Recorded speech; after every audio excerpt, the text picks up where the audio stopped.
Why is Earth called a second-hand planet? On the surface, it seems perfect. It has the right star, the right orbit, the right moon. Its surface is covered with oceans, atmosphere, oxygen, and life. At least for now, we still haven't found another place in the universe quite like it. But here's the problem. Earth has already gone through 5 mass extinctions. Humans are basically the 6th group of tenants living here. Earthquakes, volcanoes, ice ages, and asteroid impacts have repeatedly wiped the planet clean, over and over again. So what if Earth isn't actually the most habitable planet? What if it's just a place that happened to keep life alive long enough for us to appear? And now the real question begins. Could there be planets in the universe that are even better for humans than Earth? The answer is possibly yes, but they might look far stranger than you imagine. Hello, people of Earth. I'm Lao Ma, and today I'm throwing you into several worlds that could theoretically exist somewhere out there in the cosmos. The first world, the real-life Pandora. If you've watched Avatar, this place will feel very familiar to you because this is basically Pandora, but in real life. A habitable moon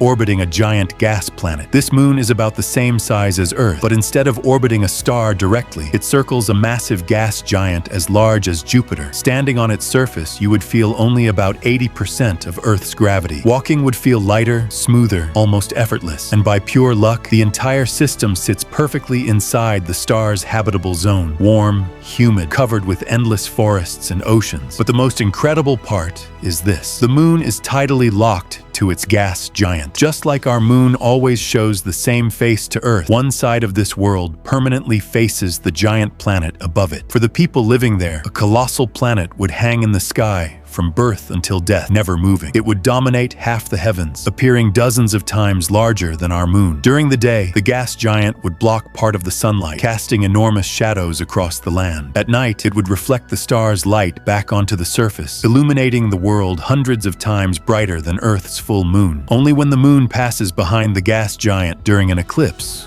would true darkness arrive. For a few precious hours, the sky would finally turn black, revealing countless stars stretching across the universe. And because the gas giant's immense gravity constantly stabilizes the moon's rotational axis, it would barely wobble for millions, even billions of years. That means no violent seasonal shifts, no sudden ice ages. Its climate could remain far more stable than Earth's. At the same time, moderate tidal heating from the gas giant would keep the moon's core active. Geological activity would continue, its magnetic field would survive, and that magnetic shield could keep protecting the atmosphere from being stripped away by stellar winds. One full day on this world lasts 10 Earth days. 5 days of daylight, 5 days of night. It sounds strange, but humans could probably adapt. Now, the second world, the black hole sun world. At first glance, daily life there would look almost identical to Earth. The sun rises normally. There are oceans, continents, day and night, and temperatures comfortable enough for life. But if you stared carefully at the sky, you'd realize something is terribly wrong. Hidden beside the sun is a black hole. This world exists inside a binary star system. One normal star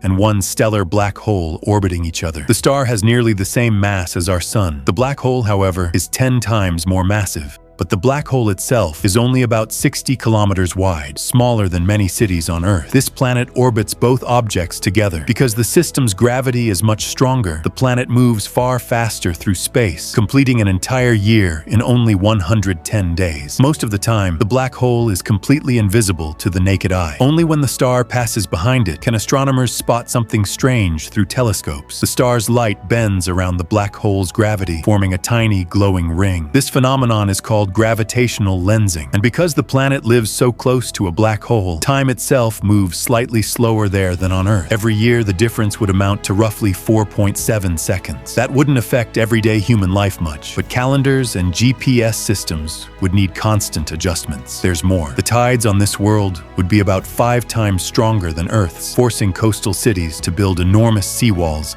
against massive ocean surges. This planet may not be more comfortable than Earth, but it has one advantage Earth could never compete with. It would be the most extreme natural laboratory in the universe. On Earth, we study black holes through faint signals coming from thousands of light years away. But here, humanity could observe one up close. We could directly measure Hawking radiation, test time dilation, and verify some of the most extreme theories in physics. It would be like hanging the deepest secrets of the universe right outside your front door. Now, the third world. twin Earth. Personally, I think this might be the most human-friendly world of all. Imagine if our solar system didn't contain just one Earth, but two identical Earths. Same size, same gravity, same oceans and atmosphere. Both planets share the exact same orbit around the sun. They do not orbit each other like a binary planet system. Instead, they race along the same orbital path, chasing one another through space like two runners on the same track. Every 33 years, the two worlds make a close approach. At their nearest point, they are only about 1.5 million kilometers apart. That may sound far away, but on a cosmic scale, it's unbelievably close. Our moon is already 380,000 kilometers from Earth. With modern rocket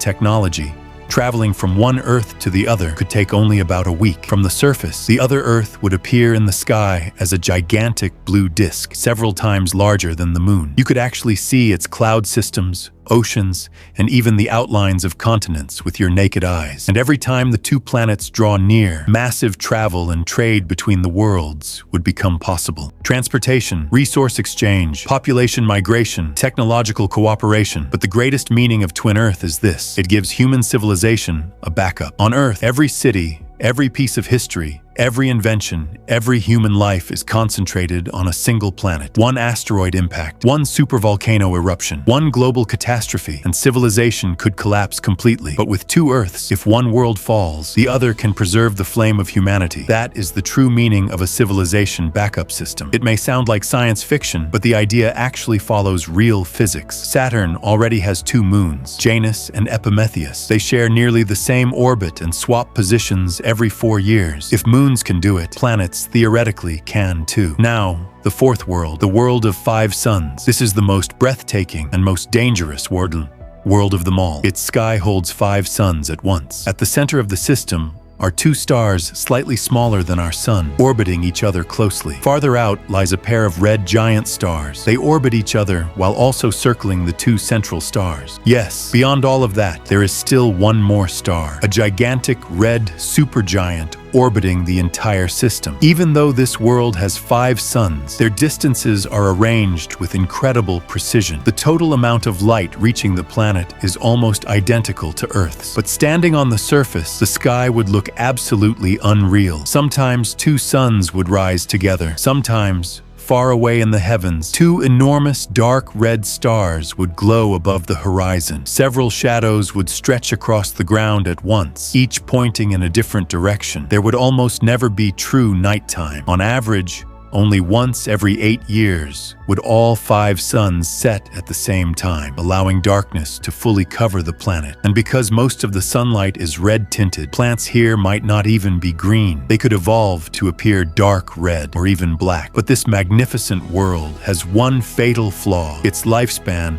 is far too short. Red giants and red supergiants are stars in the final stage of their lives. They may survive only a few million more years before exploding as supernovas. When that happens, the planet would face 2 horrifying possibilities. Either intense radiation would completely sterilize the world, or the gravitational balance of the system would collapse, flinging the planet out into deep space as a frozen wandering world. It is the world most similar to mythology, beautiful beyond imagination, but absolutely unsuitable for a long-lasting civilization. And that reveals something important. A planet's true habitability has never been about how spectacular it looks. A giant planet hanging across the sky is breathtaking. A nearby black hole feels unimaginable. 5 suns lighting up the heavens sounds like mythology. But for civilization, the thing that matters most is not wonder, it's stability. Stable sunlight, stable atmosphere, stable oceans, and enough uninterrupted time for life to survive generation after generation. Ideally, civilization would even have a backup. So maybe Earth is not the most perfect home in the universe, but it accomplished something extraordinary. It kept life alive long enough for one species to finally look up at the stars and ask whether there might be another home out there. Maybe somewhere deep inside the Milky Way, a better Earth truly exists. A world with a giant planet filling its sky, another blue world nearby, a calmer climate, fewer disasters, a longer future. But until we find it, Earth remains the only reality we have. It is not perfect, it is fragile. It shakes with earthquakes,